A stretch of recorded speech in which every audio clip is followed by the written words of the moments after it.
Hey guys, my name is Aspen and I am an Oklahoma 4-H STEMist. You're watching Mission to Mars, Day 3, Cultivating the Red Planet.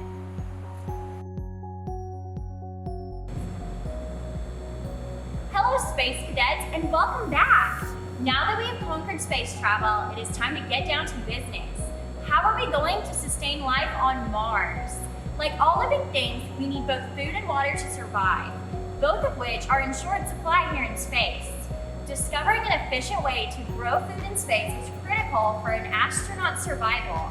In 2015, astronauts ate the first ever space-grown vegetable at the International Space Station. Let's see if we can achieve that same result on Mars. But first, we need to figure out what our plants need to grow. What do you guys think plants need to grow? I'll give you a hint. It is 5 separate things. I want those answers on your Microsoft Office form below, but for now, we're going to discuss water, sunlight, carbon dioxide, nutrients, and heat. Each of these aspects are critical to the survival of our plant, and in this case, our food source. As we discovered in our Mars rover lesson, the climate of Mars is similar to that of the desert. Think of a desert in Alaska. How does your plant survive on very little oxygen, water, sunlight, and nutrients? From here, guys, we're going to choose our plant. There are 2 categories of plants we're going to discuss today, monocots and dicots. The process of categorizing our plants is called classification. A monocot has long, narrow leaves with parallel veins. Its vascular bundles are scattered. When a monocot germinates, their cotyledons remain under the ground. A good example would be corn. Now a dicot has 2 cotyledons. These plants have broad leaves and a network of veins. Their vascular bundles form a ring. Once germinated, their cotyledons emerge above ground to continue providing nutrients for the plant. They eventually become the first leaves on the plant. An example would be a bean. For your greenhouse, you can choose to grow either a monocot or a dicot, or maybe even both.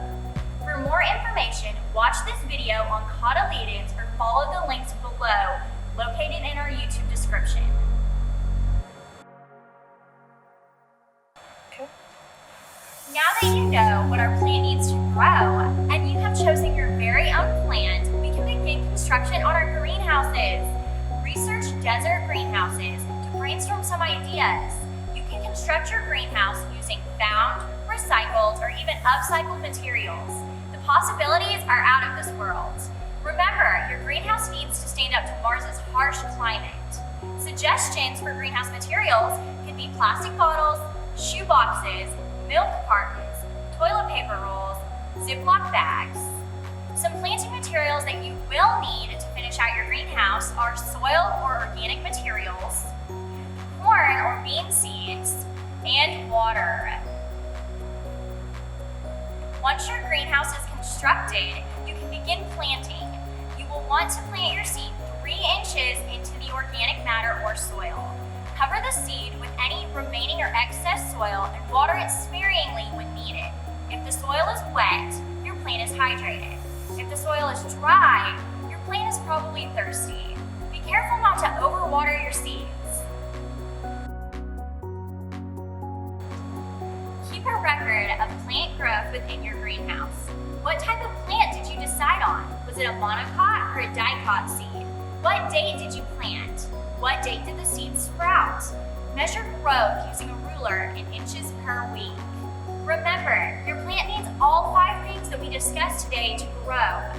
Make sure it has access to each and every one of them.